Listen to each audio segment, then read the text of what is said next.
வணக்கம். பசியின் வாசிப்புகளில் கம்பராமாயணம் யுத்தகாண்டம் பகுதியில் இந்திரஜித் வதைப்படலத்தின் 2ஆம் பாகம். தேரில் இருந்தபடியே இந்திரஜித் வேண்டியவர்கள் அனைவரும் வேண்டுகின்ற பொருட்களையெல்லாம் கொடுத்தான்.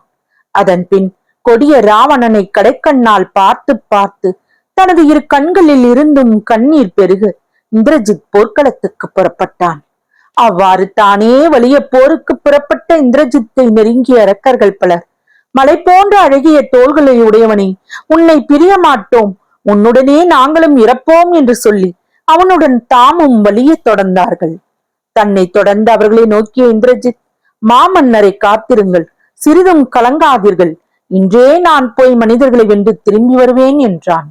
இந்திரஜித்தின் விருப்பப்படியே அவனை தொடர்ந்த அரக்கர்கள் திரும்பி அரண்மனையை நோக்கி சென்றார்கள். இந்திரஜித் மேலே போர்க்களத்தை நோக்கிய தனது பயணத்தை தொடர்ந்தான். அவனை பார்த்து அப்போது அவன் மீதுள்ள காதலுள்ள மங்கையர்கள் யாவரும் வருந்தி கண்ணீர் வடித்தார்கள். இந்திரஜித்தோ எதையும் கவனிக்காமல் போர்க்களத்துக்கு விரைந்தான்.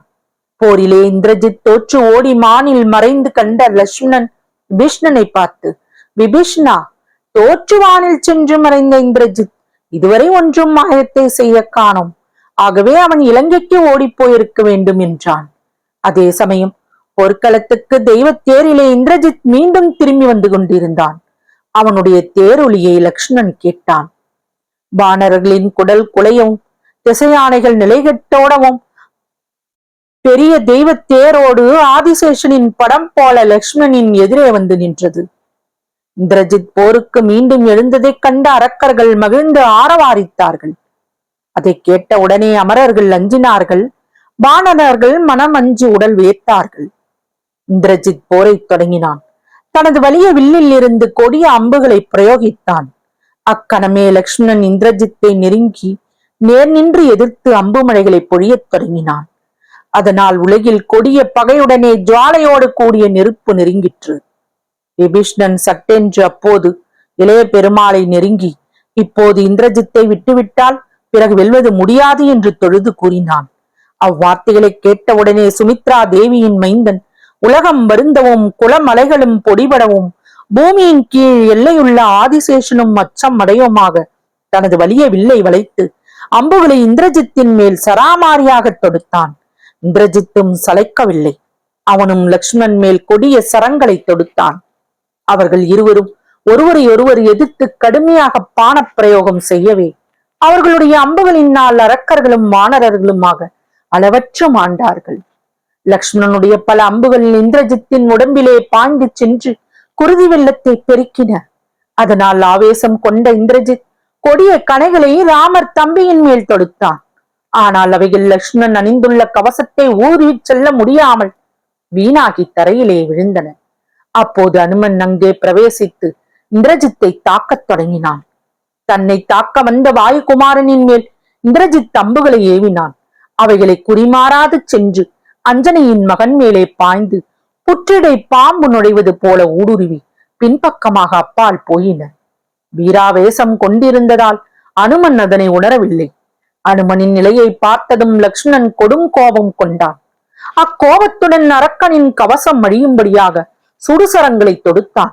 அவைகளும் பழியேற்காது சென்று இந்திரஜித்தின் கவசத்தை தொலைத்து அவனது உடலையும் தொலைத்தன.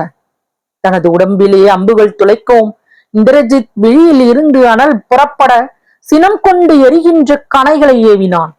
ஆனால் அப்படி தொடுக்கப்பட்ட கணைகளோ குறித்த இடத்திலே சென்று பாயாமல் இடையிடையே தளர்ந்து தரையில் விழுந்தன. அதை கண்ட தேவர்கள் உவகையினால் பெரிதும் ஆரவாரித்தார்கள்.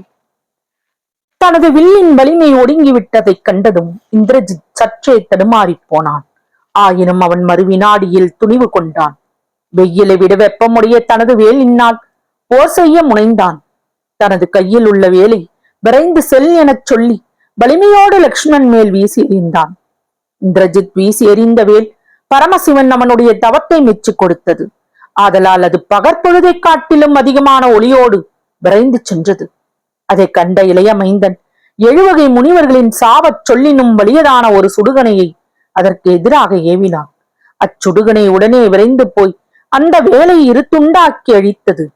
இந்திரஜித்தின் வேல் அழியவே லக்ஷ்மணன் மகிழ்ந்து ஆரவாரித்தான். பின்பு கொடிய கணைகளை செலுத்தி இந்திரஜித்தின் அம்பரா தூணியை அழித்தான். லக்ஷ்மணன் அதன் பின்னால் தேர்ப்பாகனை அழித்தான்.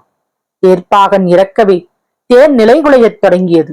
உடனே இந்திரஜித் தானே தனது தேரை செலுத்திக் கொண்டு தனது மார்பிலே பதிந்து போயிருந்த அம்புகளையெல்லாம் பிடுங்கி எடுத்து லக்ஷ்மணன் மீதும் அனுமன் மீதும் வானரர்களின் தோல் மீதும் வீசி எறிந்து கொடும் கோபத்துடன் ஆரவாரித்தான்.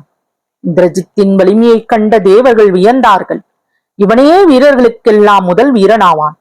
இவனது வீரத்தன்மை யாருக்குண்டு? இவனிடம் உள்ள வீரத்தை வேறு எவரிடத்தும் கண்டதில்லை.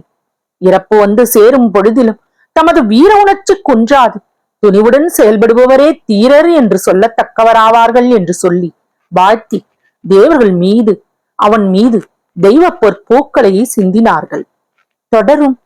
வசியின் வாசிப்புகளை சப்ஸ்கிரைப் பண்ணுங்க நண்பர்களே, லைக் பண்ணுங்க, உங்க நண்பர்களுக்கெல்லாம் ஷேர் பண்ணுங்க, உங்க கருத்துக்களை கமெண்ட்ல கண்டிப்பா பதிவு